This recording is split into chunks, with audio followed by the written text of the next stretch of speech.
Assalamualaikum warahmatullahi wabarakatuh. Apa kabar sahabat nasihat kehidupan? Kali ini saya akan kembali lagi menceritakan kisah misteri yang berjudul Mereka Meminta Tolong. Cerita ini ditulis oleh akun Twitter Mbak V @belumwaras. Yuk daripada kita lama-lama langsung saja ke ceritanya. Ini tentang mereka yang menyimpan dendam, amarah, kesedihan, dan kekecewaan. Mereka yang terjebak di dunia kita. Sebelumnya saya minta maaf dulu nih kalau cerita ini kurang seram, nggak seram, dan nggak horor. Maklumlah masih belajar menceritakan kembali kejadian yang pernah saya alami. Yuk langsung saja ke ceritanya ya. Sebenarnya kasus hantu minta tolong itu banyak sekali, khususnya di saya. Banyak sekali dari mereka yang walaupun saya sudah berusaha menutupi sekali kalau aku bisa melihat mereka, tetap saja ngeh kalau aku bisa melihat. Kadang malah suka sama-sama kaget. Saya kaget melihat mereka dan mereka pun kaget melihat saya. Dan buat mereka, kalau ada manusia yang bisa melihat apalagi komunikasi sama mereka, mereka akan berusaha semaksimal mungkin untuk minta tolong, atau minimal kalau sifatnya jahil ya suka usil, atau mengganggu untuk menunjukkan eksistensi mereka. Dari sekian banyak sosok yang datang ke saya, ada satu sosok yang membuat saya menarik sekali kisahnya untuk kita angkat. Kita panggil saja namanya Titi. Kenapa gitu? Soalnya dia nggak mau disebutkan namanya. Hehe. Hari itu saya lagi capek sekali. Tenaga terkuras karena banyak pengiriman barang ke beberapa titik di Kabupaten Sleman. Ya, Kabupaten Sleman itu gede segede-gedenya. Dan waktu itu aku harus mengirim barang dari ujung ke ujung bolak-balik. Maklum, waktu itu aku masih bekerja ikut salah satu perusahaan distributor bahan bangunan dan tugasku memang kirim barang.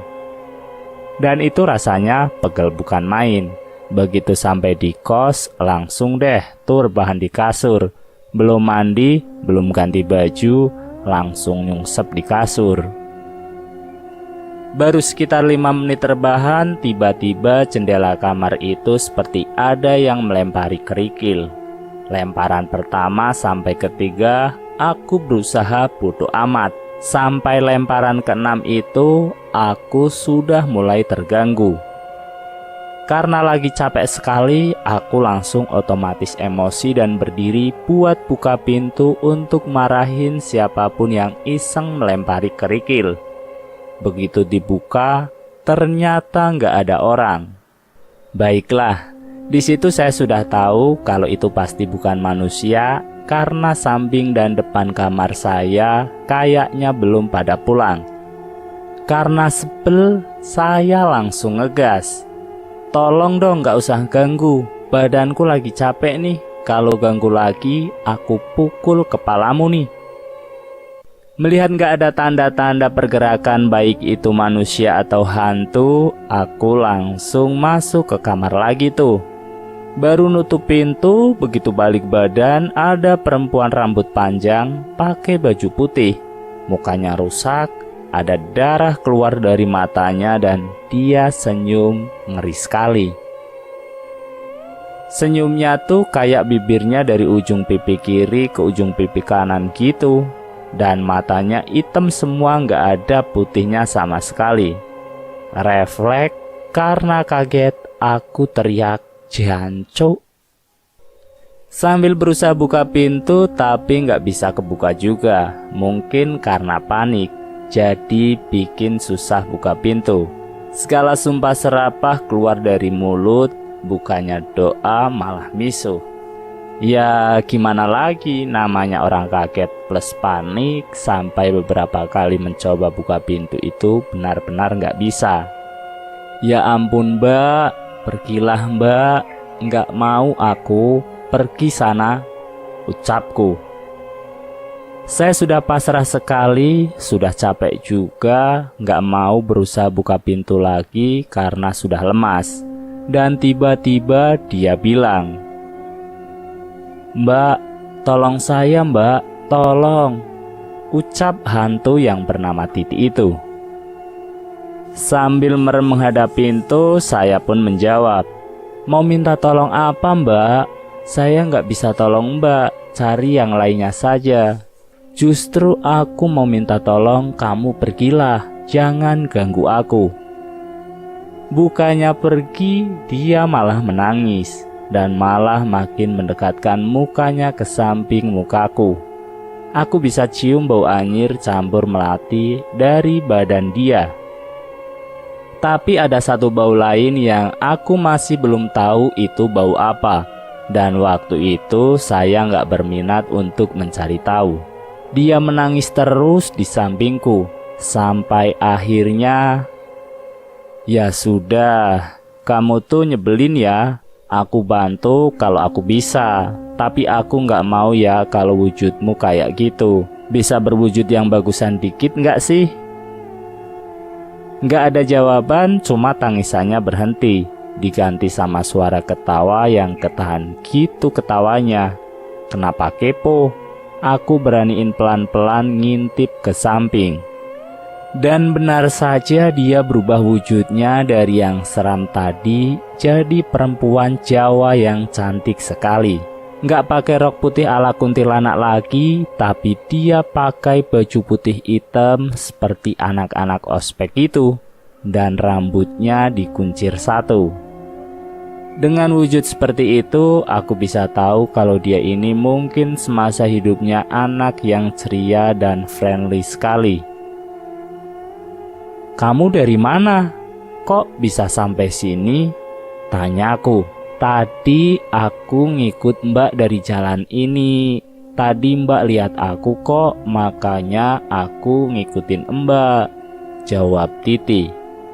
"Emang iya? Nggak ngeh aku. Terus kamu itu siapa? Kok ngikut aku, kenapa?" "Aku Titi mbak, aku mau minta tolong sama mbak." "Maaf ya, ini kan sudah jam 11 malam. Saya capek, saya mau istirahat. Bisa nggak besok saja minta tolongnya? Kamu boleh di sini, tapi nggak boleh di dalam kamar, di luar saja. Tunggu besok ya." Belum selesai ngomong, sudah nyelonong keluar saja tuh setan. Karena dia sudah keluar, aku langsung mandi dan tidur. Tapi bener-bener deh, itu setan jahilnya kebangetan. Berisik banget di luar, ketawa-ketawalah, jatuh-jatuhin barang lah. Tapi aku mah bodo amat. Paginya aku cek ke depan kamar, dia nggak ada. Memang wajar sih, karena biasanya mereka pergi waktu matahari terbit. Tapi bukan berarti mereka nggak ada loh kalau pagi atau siang. Tetap ada sih, cuma nggak eksis saja kalau pagi atau siang. Karena aktivitas manusia sudah banyak, jadi mereka mundur teratur. Malamnya sehabis maghrib, saya baru selesai mandi. Waktu keluar dari kamar mandi, saya dikejutkan dengan kehadiran Titi. Karena memang aku orangnya kagetan, refleks misuh dong.